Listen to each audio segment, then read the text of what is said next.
ஆ பங்கஜம். சொல்லுங்கண்ணா, சொல்லுங்க. ஏதோ படிச்சு எழுதிட்டு இருக்கேள், என்ன விசேஷம் சொல்லுங்க. ஏதாவது இம்பார்ட்டண்டா எழுதுறீங்களா? ஏதாவது எங்கேயாவது எது கொடுக்க போறீங்களா? இல்ல பங்கஜம், நம்ம வழக்கம் போல ஒவ்வொரு நியூஸ் ஒவ்வொரு மெசேஜ் சொல்றோம், ஒவ்வொரு நாளும் ஒவ்வொரு டாபிக் எடுக்கிறோம்ல. ஆமா.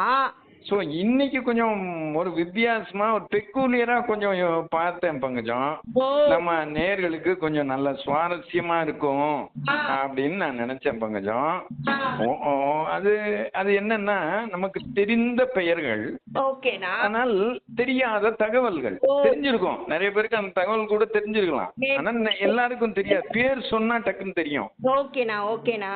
அத பத்தி சுவாரஸ்யமான தகவல் கொஞ்சம் நிறைய நம்ம எடுக்கலாம்.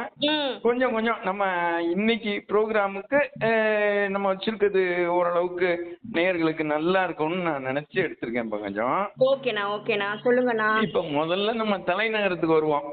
தலைநகரம் சென்னையில இருந்தே ஆரம்பிப்போம். சரிண்ணா. இப்ப மெட்ராஸ் ஹைகோர்ட் இருக்கும் இல்லையா? ஆமா. ஹைகோர்ட்ல வந்து ஒரு சிலை இருக்கு பங்கஜம். ஓகே.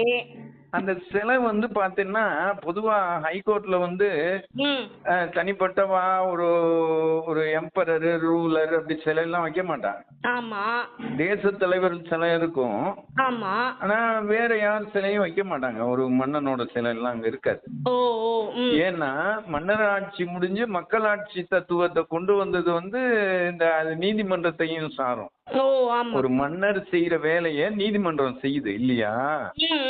அதனால எந்த மன்னரோட சிலையும் வைக்க மாட்டான். ஆனா ஒரு மன்னரோட சிலை இருக்கு மெட்ராஸ் ஹைகோர்ட்ல. யாருன்னா அது? மனுநீதி சோழன்னு ஒரு சோழனோட சிலை இருக்கு பங்கஜம். ஏன்னா மனுநீதி சோழன்னா தன் பசுவை கொண்டு வந்து. அதேதான் அந்த அருமையா அந்த இத சொன்ன பங்கஜம். அது வந்து முதல்ல ஒரு ஜட்ஜ்மெண்ட், அதாவது எந்த பக்கமும் சாராம ஒரு ஜட்ஜ்மெண்ட் கொடுத்த ஒரு ஜட்ஜுன்னா அது மனுநீதி சோழன் தான். கரெக்ட். ஆமாண்ணா. ஏன்னா மனுநீதி சோழன் வாழ்ந்த காலம், அவன் ஆண்ட காலம் வந்து கிபி 2ஆம் நூற்றாண்டு. அப்ப அந்த 2ஆம் நூற்றாண்டுல மனுநீதி சோழன் இருக்கல, மனுநீதி சோழனோட அந்த அரண்மனைக்கு வெளியில ஒரு பெரிய ஆலயமணி மாதிரி ஒரு பெரிய மணி தொங்கும். அவன் என்ன அறிவிச்சிருந்தான்னா, யாருக்கு என்ன குறைகள்னாலும் அந்த மணி அடிச்சா உடனே எந்த நேரத்திலயும் மன்னன் வந்து அதை தீர்த்து வைப்பாரு. ஆமா ஆமா ஆமா, நான் கதை படிச்சிருக்கேனேனா. அந்த மணியை யாருமே யூஸ் பண்ணல. ஏன் அப்படின்னா அவ்வளவு சிறப்பா இருந்தது அவனோட ஆட்சி. மக்கள் எல்லாம் குறையில்லாம நல்லா வாழ்ந்தாங்க. ஒரு நல்ல மன்னன். எந்த விதமான அந்த வரிகள்லாம் அதிகம் போட்டு அப்படிலாம் துன்புறுத்தாம மக்களுக்கு என்னென்ன செய்ய முடியுமோ அவ்வளவுலாம் செஞ்சு நல்லா ஆண்ட மன்னன். ஒரு நாள் மணி சத்தம் கேக்குது. எல்லாரும் பதறி அடிச்சுட்டு வராங்க, அமைச்சர் பெருமக்கள், மன்னர் எல்லாம். பார்த்தா ஒரு தாய் பசு மணி அடிக்குது. அந்த தாய் பசுக்கு வந்து இவன் மனுநீதி சோழனோட இது தெரிஞ்சிருக்கு. இங்க வந்து முறையிட்டா நமக்கு நீதி கிடைக்கும்னு அந்த 5 அறிவு ஜீவனுக்கு தெரிஞ்சிருக்கு. அதனால அது வந்து அடிச்சிருக்கு. ஏன் அடிச்சிருக்கு அப்படின்னு பார்த்தா, கொஞ்ச நேரம் முன்னாடி நகர்வலம் போன இளவரசன் வந்து அவன் தேர்கால்ல தெரியாம அந்த பசுவோட கன்றுக்குட்டி சிக்கி இறந்து போயிடுச்சு. உடனே அது வந்துருச்சு, உன்னோட மகன் தான் உன் நாட்டுல இது நடந்திருக்குன்னு. அது சொல்ல தெரியாது தானே, மணி அடிச்சிருக்கு. உடனே கூப்பிட்டு என்ன ஏதுன்னு அதை பார்க்க சொன்னப்ப இந்த விஷயத்த சொல்லிட்டாங்க. கொஞ்சம் கூட யோசிக்கல மனுநீதி சோழன். அதே தேர் கால்ல தன்னோட மகன் இளவரசனை வச்சு தேர் ஏற்றி அவனை அந்த கன்று இறந்த மாதிரி அவனை கொண்டுட்டான், தண்டனை கொடுத்துட்டான். அப்படி எத்தனை பேருக்கு மனசு வரும் சொல்லுமா? கொஞ்சம் யோசிச்சு வருங்கண்ணா, கொஞ்சம் யோசிச்சு வருங்க. பணத்தை இப்படி டக்கு டக்குன்னு மாத்திட்டு உள்ள இருந்தே கூட்டிட்டு வந்துருவான். அத சொல்லு. ரெண்டாவது அவன் ரூலர், அவன் வந்து ஒரு மன்னன். அவன் மகனுக்கு தண்டனை அவசியம் எல்லாம் யாரும் கேள்வி கேட்க முடியாது. கொஞ்சம் அதனாலதானே நான் இன்னைக்கு வரைக்கும் பேசப்படுறான் அவன். பாரு, எத்தனை நூற்றாண்டுகள் கழிச்சு அவனை நம்ம பேசுறோம்ல.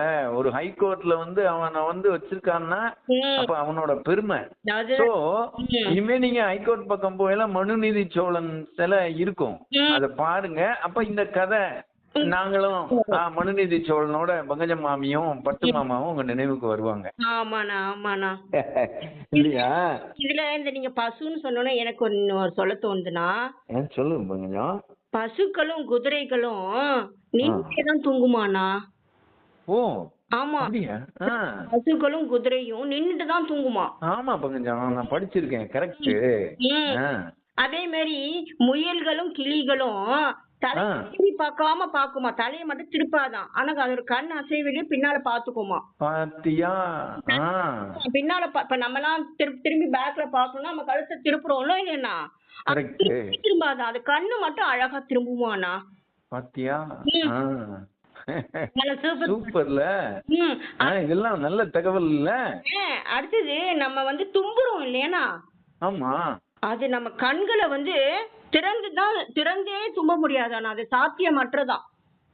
திறந்து தூங்க முடியாது. ஆமா ஆமா ஆமா, மூடதான் செய்வோமா. ஆமா.